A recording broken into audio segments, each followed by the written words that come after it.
G'day, I'm Sean and welcome to the CarExpert Podcast. We're back again for another week. This is episode 10 of the year. Can you believe that, guys? We're already 10 weeks into 2024. It's happened fast. I know, it's crazy. As you might notice, Scott's back. Hello. We'll talk in a second about what you're doing. James is here as well. You shuffled the furniture while I was away. Well, yeah, we did. James and I had a chat last week and we were like, we like this setup a bit better. And so we just said, Scott can deal with it. No, it's enjoyable. I'm here for it so far. So what were you up to last week, Scott? Why weren't you here?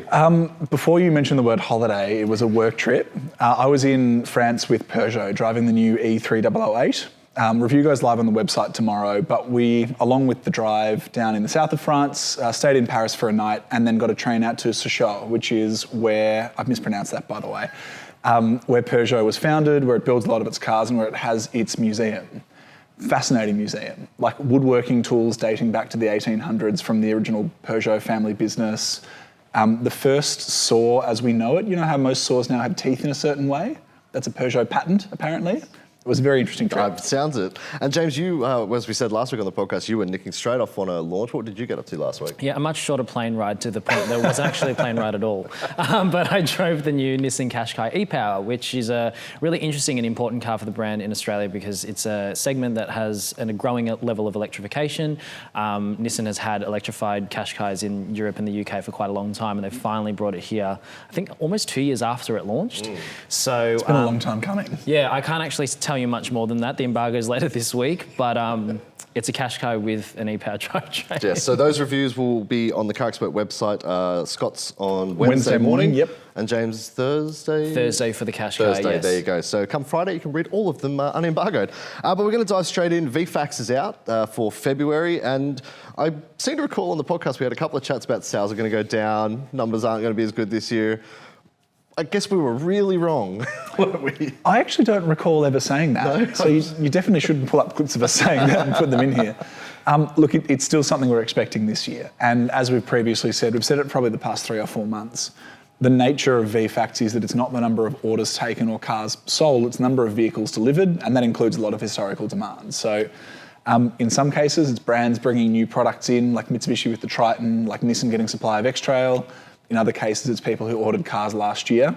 We are still expecting sales to slow down through 2024, but yeah, I mean, we could be sitting here next month and there might be another big ship arrive and we'll look stupid again. Yeah, so 105,000 deliveries in February, which is pretty decent. EV sales were nearly 10% of the deliveries, which put Tesla, the Model 3, third overall behind Ranger and Hilux, which is bloody impressive, isn't it? It is worth noting with that Model 3 that there were a lot of deliveries scheduled for January. And then they had... Stink bugs came around, didn't they? Stink bugs and a problem with ADRs, with the rear seat. So that's essentially 2 months worth of deliveries in 1 month, but still a really impressive number regardless, because you halve it and it's still in the top 20. So Toyota, top spot overall, no surprise. Mazda, Ford, Nissan, out of nowhere, up, what have we got here? 157% increase in deliveries. So where's that come from, James? Yeah, so Nissan reported one of its best months in a long time, and it was, I think, the fastest growing brand in the top 20 last month. A lot of that's come down to normalised supply. So on the Qashqai event,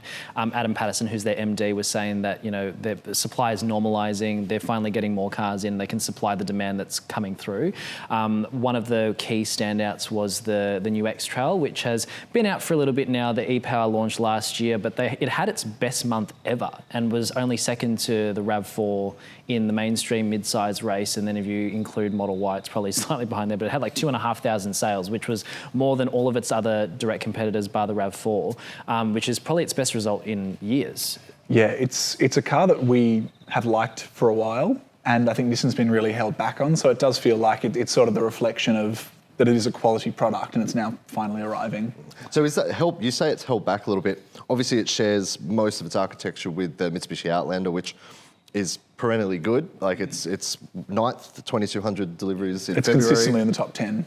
Is this a case of Mitsubishi get first pickings and then Nissan get to come in with the X-Trail later on? Yeah, look, at risk of diving really deep into automotive group politics, the way that Renault-Nissan-Mitsubishi alliance works is quite complicated.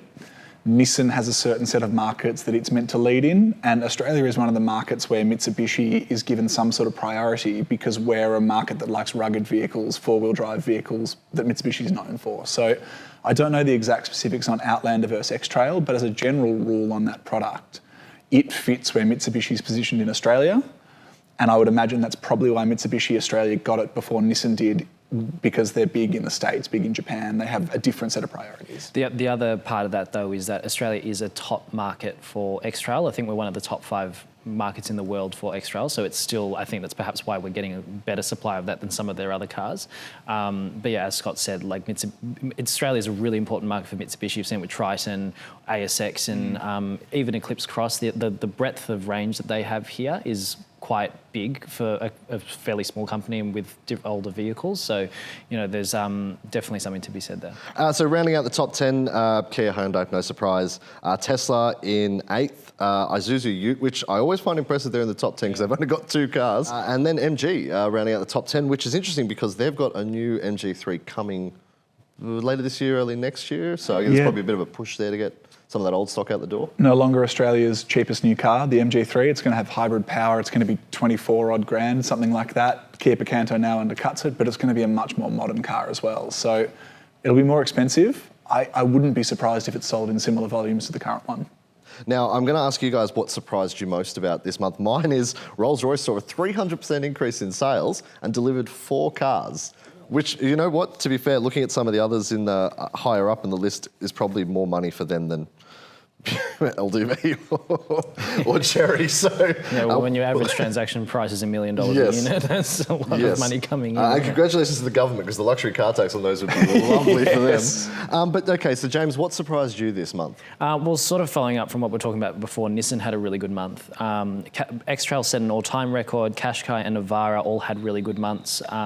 And I think it's just the supply normalising, and with the launch of e-Power in X-Trail last year and the launch of Qashqai this year, they're hoping to sort of further that more. And we also got confirmation that the Navara will be getting some form of an update in the coming months. So given that car is getting on a little bit and you've got some really solid competitors in that segment, you've got the Kia Ute coming as well.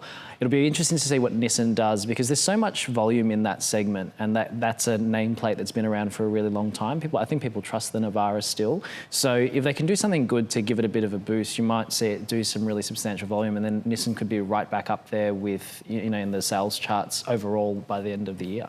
And just on that Kia Ute, we did speak about it last week. There seems there's going to be a 2.2 litre 4-cylinder. That's going to be the engine in that car, by the sounds of it, when it comes to Australia.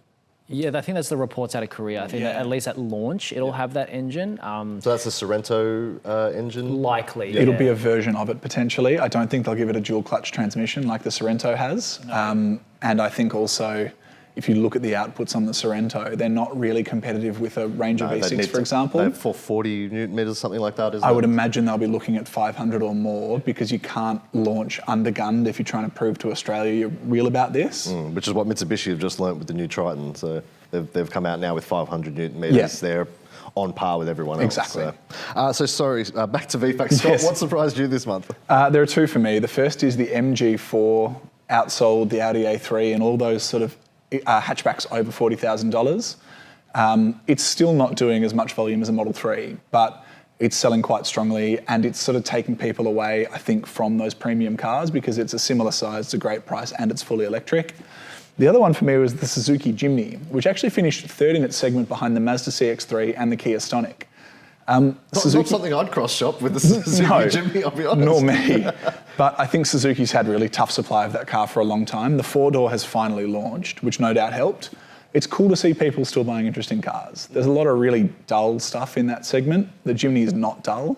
And I'm glad to see there's going to be more colourful little boxy 4-wheel drives on the road. Yeah, absolutely. So yes, more interesting cars, car makers of the world, more interesting cars would be great. Yeah. Okay, well, speaking of interesting cars, that leads us into our next segment really nicely.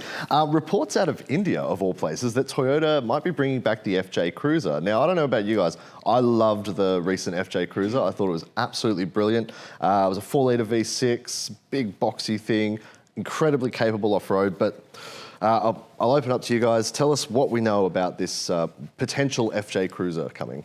So Toyota has shown off a number of concepts that could be this thing. As part of its really big run of concepts about 2 years ago, there was a car there that I can't remember exactly what it was called. It wasn't the Urban Cruiser, but it was something along those lines. It then released more photos of it again, and it was essentially like a Jimny or slightly bigger sized car with really rugged Land Cruiser styling hues on it.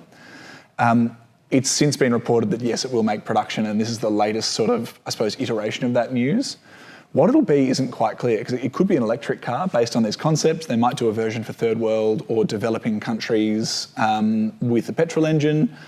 I think Toyota has realised that there is an incredible level of nostalgia for its old off-roaders. You look at the new Prado, and it has a really cool retro design. You look at the new 70 series, and they've really lent into the classic look. I think between that and between the fact that the Jimny is selling strongly and that people really like rugged little cars, there's a huge opportunity for it there.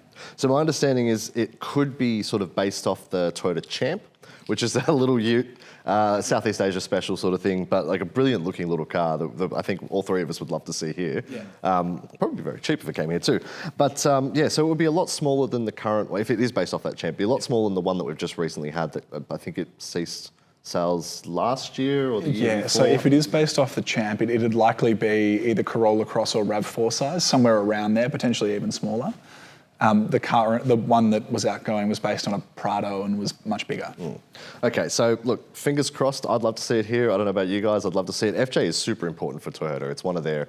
It's up there with Falcon and those sort of names. As nameplates go, yeah. Like that's the original Land Cruiser. So it'd be cool to see it come back. But I'm curious. I want to ask you guys, James. I'll start with you. What classic nameplate would you love to see come back to Australia? Is this specific to Toyota? No, anything at all. Oh, because I noted down some cool Toyota ones. By all means, if you want it to be Toyota I had ones, Celica and MR2, that would be really cool rebirths. And then they have that really cool supercar concept that they've got that's allegedly making it to production. If that was like a reincarnation of the GT1 of the 90s, that Le Mans racer, I think that's a really cool. I think Toyota's got so much heritage, and you know they've made a name for themselves in the last maybe 20 years for having like white goods on wheels. But there's some really interesting stuff in their history, and I think as Japan's sort of coming back around and not recycling, but rebirthing their iconic nameplates. Like, you know, you look at Land Cruiser or FJ and all that kind of stuff. I think there's a real opportunity for them to lean into their sports car nameplates and some of the older things from a few decades ago with the new world of electrification, all the stuff that they're doing at the moment, because you can sort of make it whatever you want, and all this cool retro modern styling and all that kind of stuff. People love that now. So I think there's a real opportunity there. What about you, Scott? What would you like to see come back?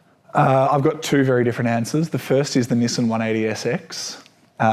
I would love to see a modern comparison between a BRZ and 86 and a 180SX. I just feel like fun, affordable sports coupes are really few and far between. So I'm going that way with the Japanese stuff. When it comes to the European stuff, I actually really want to see a modern Audi Quattro. Give it the 5-cylinder engine, give it sort of concept car boxy looks, and I'm very here for it. Could you imagine if they did it with like a decent hybrid system? It could have like anti-lag from the electric system. That would be brilliant. 5-cylinder engine, TTRS, concept car body, job done. And I'm sure 30 years later it'll be worth $1 million as well. So now, which Ford Falcon do you want to bring back? Oh, that's a tough one. XB Coupe, I'm done. There you go. Yeah, bring back like a proper Interceptor. The only correct answer was AU, but that's okay. All right, so I'm curious for our what would you choose this week question. I've gone a little bit different. Rather than picking between cars, I just want to know what would you pick if you wanted a tow rig, but that you could also tour Australia in? It's a tough question. I know. I feel like you're someone that would do something like this. So I feel like you're a good person to ask. Yeah, it's a tough one. I know because there's a lot of options, and it's like what suits you best. But just thinking, just generally, what would you go? So for me, I'd buy a Land Cruiser 300. I've actually just hopped out of a GR Sport, and I really enjoyed driving it, and not just because the aircon is incredible, although it is. But I think if you are driving around Australia, you want to know there are dealers everywhere, you want to know there's support everywhere, and you want to know that the car has been tested to do it. And as much as part of it is marketing, there is a reality to the fact that Toyota really does live in the sort of deepest, darkest, strangest corners of Australia. So for me, that's what I'd do if I was doing a lap of the country. So Old Faithful is what you're Old going Faithful, for. exactly. All right, James, what about you? What would you pick? I'm kind of torn because I think if I took the dealer coverage stuff out of the equation, I think a Volkswagen Touareg would probably still be my one. I knew you were going to say that. I knew you were going to say that. Like that's what that car built that sort of thing about it with the first few generations. You still see all all of the first 3 generations of it. You see them everywhere, hooked up to horse floats, caravans. Sitting on tow trucks. Yeah. I haven't seen that. So, but He just happens to like look the other way when he does. Yeah, I'm thinking more of the V10 one. The other sound to be fine. because like while I think that the Land Cruiser 300, the new Prado, and even the Lexus LX and the GX, they're really cool and everything. They're kind of like everyone has one, and they're sort of a little bit boring. I think what the Touareg and some of those European cars do a little bit better is that they give you that really luxurious all-round experience. They're more car-like to drive and easier to live with, while also having that more rugged capability. I don't know how often people are towing. If you're towing all the time, maybe a Land Cruiser 300. But if you're just doing the odd, family holiday or something like that over a long weekend, I feel like if you can have a car that for 90% of the time when you're using it normally is really nice.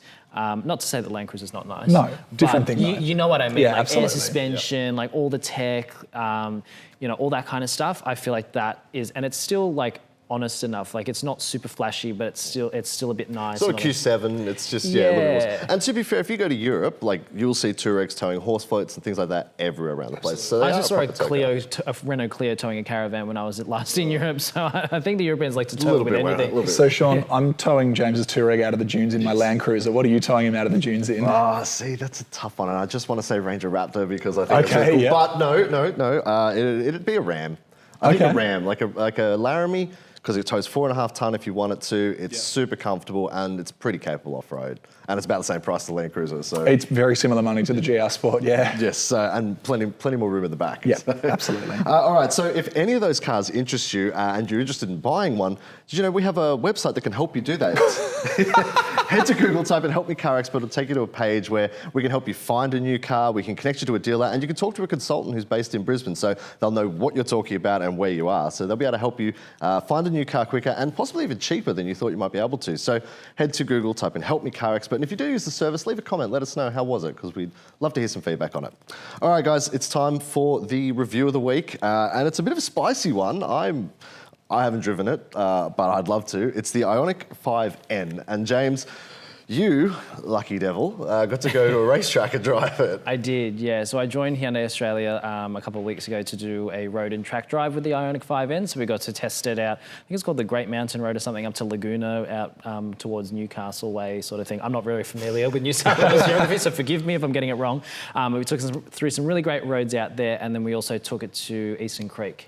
Sydney Motorsport Park. And Sydney, The artist formerly known as, yeah. I never know how, I can't keep up with these things. But okay, Sydney Motorsport Park, and we did the GP circuit in that. So yeah, had a lot of fun. Yeah, so it's about $111,000. So it's a fairly big jump up over the next Ioniq 5 it's about down. a 25-30 grand difference. I know there's an updated version coming, so I don't know whether we price adjustments, but yeah, give or take. But it's also a hell of a lot more power. So, okay, the numbers are a little confusing. So see if you can explain the power outputs, because it's listed with 2 different power outputs. So in its standard setting, it's making, I think, 448 kilowatts and 700 newton meters. And So it's not messing around, is it? no, it's still, the same kind of power that you would get out of like a V8 AMG not long ago. Actually, still now. Well, it's 4-cylinder now, but yes. Well, yeah, like the bi-turbo like AMG GT is making that kind of power, And then there's a mode called N-Grin Shift. N-Grin Boost. N-Grin Boost, sorry. There's several N-Grin things that you can do with it. But N-Grin Boost bumps that up to 478 kilowatts and 770 newton meters. So it's like Taycan Turbo territory. It's very, very powerful. So it's just under 3.5 seconds to 0 to 100 with that boost function, isn't it? How heavy is it? This is my question with all these electric performance cars. Lots of power, but if it weighs 18 tonnes... Yeah, it's 2.1 tonnes. That's pretty heavy. It's very heavy, yeah, still. But it's, and it's a big car physically too. It's got like a 3,000 millimetre wheelbase, so it's got the same wheelbase as a Palisade. It's, slightly bigger than a Tucson. Looks like a giant hatchback that's sort of jacked up. It's a really interesting thing, but when you see the N in particular in person, because of the way it looks, because it's so large, it sort of just looks like someone had this retro hatchback and then just clicked like the 1.5 times button and just blown up. Because it all sort of fits into the guards and everything really well. But, I'm a tall guy, like I'm 6'1", not this gargantuan level, but I'm a tallish guy, and I walked up to it and I'm like, my eye level is the roof line, so it's still a very tall, like wide thing. It's really well proportioned. It's got big 21-inch wheels, big brakes, huge wings, body kit, red striping everywhere. It's quite an imposing thing, and there's so many different colours that you can get, including a couple of matte finishes, so you can really personalise it, make it have a different flavour. I personally like the performance blue like everyone else, but that orange is really cool as well. Okay, so I'm very curious about this because it was about a year ago now, we drove the EV6 GT from Kia, which I guess is like the cousin to the Ioniq 5N. Very similar stuff underneath, yeah. Which it was when you just put it in car mode, it was very nice as just a car. How does the Ioniq 5N compare? Because I know the other Hyundai N cars are quite good at being cars. How's this one compare? Yeah, it sort of plays to the brand's pillars. So there's everyday sports car, corner rascal, and track monster. Are these settings in the screen? Honestly. No, so it's part of their marketing stuff, okay. right? So the car has to be able to be a daily, a comfortable or usable daily. It has to be fun to drive in corners, but it also has to be capable of racetrack driving. And that's a pretty hard balance to get. Absolutely. Even the Europeans don't always get it right. And you're right. The EV6 GT, I did the launch of that as well, and I loved it. I thought it was really, really well done. It was a great all-round GT car. We did take it on like a very tight technical circuit that you could sort of play around with it a little bit, but it didn't feel like it was at home there. I think that's what Hyundai's really done well with the N. You can still drive it the same way in daily duties. You can keep it in its normal settings. It's quiet, it's comfortable, and whatever. It's got adjustable damping, all that kind of stuff. But then you can actually take it to the track and have a real amount of fun in it. And all of the journalists on that launch came away laughing, giggling, smiling, because we all just had so much fun. So I want to know about some of the funky features Hyundai's given it, because this is an electric car with tunable engine noises, with fake gear shifts, with pops and cracks on the overrun, and with drift mode. Does it feel like fun and real, or does it feel kind of contrived and made up? Yeah, that was something that I really wanted to get a feel for in person, because you read it all on paper and it sounds a bit gimmicky, but I did the entire, my drive, especially on the more technical sections of the road drive, I did it all with like the manual DCT mode and the engine noises, and it's got like a tacho in front of me and everything. After a while, you forget that you're driving an EV because it does such a good job at immersing yourself in this experience that makes you feel like you're just driving a fun, fast car, and it gives you that, those driver engagement inputs that sort of give you the feeling of like, oh, I'm shifting gears, I'm doing this, I'm doing that you just sort of forget about the other stuff. And it was the same on the track. Like it wasn't, so I know some people still may not like it. The engine noise itself, while it's based on the i30N's engine note, you still have that little bit of like synthesized, like auto-tuney sort of sound to it. But the tacho just revs out, you get the shift lights and everything. It's so much fun. And I personally really liked it, and I think everyone else on the event did too. I don't know what the general public might be like because we're sort of journos are weird people. Like we like really weird things. I've never noticed. Hey, speak for yourself, video man. Some less than others, and I won't name names. But we all really enjoyed it, and I think it all came together really well. Perhaps in isolation, if there was like only one of these things and not all of them, it might be different. But you can even do like a clutch kick function by pulling the two paddles back. Like silly things like that. It's got a drift optimizer mode, which helps you manage a slider. That's like McLaren technology. It's got really, really cool stuff in there that, regardless of whether you're a track novice or it's just a family car that occasionally you want to take up a winding B road, you can really just have a lot of fun with it and customize it to your tastes, which is really impressive. All right, so the big question then, Ioniq 5N, Kia EV6 GT, or would you just go old faithful and get the Model 3 Performance? I'll open up to the floor. I'll let you go first. It's a tough one. Okay. Obviously the Model 3 Performance is a bit cheaper. I haven't driven the 5N, but based on everything you've said about it, based on everything everyone overseas has said about it, I think that's probably what I'd go for. I love the idea of actually being able to enjoy it every day, playing with the gear shift and that sort of thing. Because whenever I drive an i30N, even if it's not the manual, you're just able to engage with the car in so many different ways and get joy from different elements of it. I love that Hyundai's tried to do that in their electric car beyond just making it fast. James? Yeah, I think I'd probably do the same. The EV6 in Australia is still lacking a couple of things. So the Ioniq 5N debuts the new Kia Hyundai cockpit with all the new software and wireless app, smartphone mirroring and things like that. So there's a few things there that are coming to some of the other models in the range. The EV6 GT, I think if I didn't want to go to the track ever, and perhaps wanted something a little less in your face in terms of design, it's still a very, very capable car, still very, very fast, and it'll save you like 10 grand. But I think as an all-round product, I think the i30N really, i30N, see, that's how good it is. I didn't even know. The Ioniq 5N, I think really is a cut above those other two options because it's a proper, like, it's an enthusiast car that just happens to be electric. I think the same way that people were so taken by the Taycan and the Audi e-tron GT, I think this is that car for perhaps a more attainable half the price. Yeah. Yeah, exactly right. And like just the level of performance on offer, plus the fun that you have. We spoke to Albert Bierman, and he said to us, it's not about lap times, it's about the smiles and laughs that you're going to have about this car. That's genuinely how I felt coming away from that launch. But what was your lap time?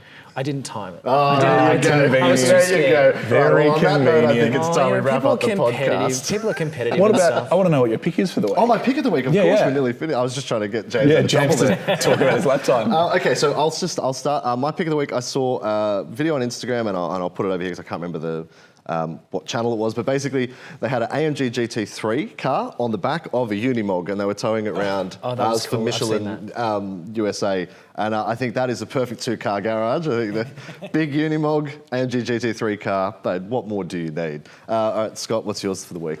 I watched on one of my flights the new season of Full Swing, which is Netflix's version of Drive to Survive, but for golf. Okay. This is a car podcast. Yeah, Scott. stick with me Okay. here. It's a fun game to play. It's called Count the Number of Cadillacs. It's incredible how many of these guys drive big Cadillac Escalade four-wheel drives. Lots of shots of them in the car, and they get out and slam this massive door, and it is a Cadillac. Incredible. The crossover there really got me. Hashtag not sponsored. Hashtag not sponsored, exactly. James, you got a pick for this week? Yes, so I love to find weird and wacky things car-related on Instagram. Make sure I put that in. And it's a different podcast. I saw a video come up where, the Toyota Coaster bus? They have a luxury version of that in Japan. So it has like captain's chairs and everything that fold and recline. And this video shows one that has like a frontal design. It's called the athlete's package or whatever. And it looks like an Alphard at the front. So it's got an Alphard grille and like this super luxe interior. And I just thought, how cool is that? Yeah, you need a truck license to drive it, but... I'll just get Jack to drive me. Yeah. There you go. Jack is our man. All right, well, that pretty much brings us to the end. Any final thoughts you want to leave us with this week, guys? Australian F1 Grand Prix, not this weekend, but the weekend 2 weeks after. away, yes. It's all coming together. Albert Park looks like a racetrack now. It's very exciting. It does, and we've got 2 Aussies on the grid. I don't remember the last time we had 2 Aussies on the grid, so... Except for last year. No, we didn't. Sorry. Ricardo wasn't He was only there racing. for about 10 minutes and then he was off the grid. You're right. Yes, but no, he never Catch up made on it to Drive to Australia. Survive. I've been watching Full Swing. He might have been on the grid for like the marketing. Yeah. He Yes, didn't actually get behind the wheel, did he? Yes, so yeah, that'll be very exciting. I'm hoping the Minardi 2-seater's back. It's been too long since we've heard that thing around Albert Park. But that brings us to the end, guys. Thank you so much for joining us. Thanks for coming back from your holiday for this, Scott. Pleasure to be here. Thank you very much. And thank you all for joining us. We will be back next week on Monday as normal. We just had a public holiday in Victoria and Scott needed an extra day off after his break. Spare me. Thank you all so much for coming. We'll see you next time.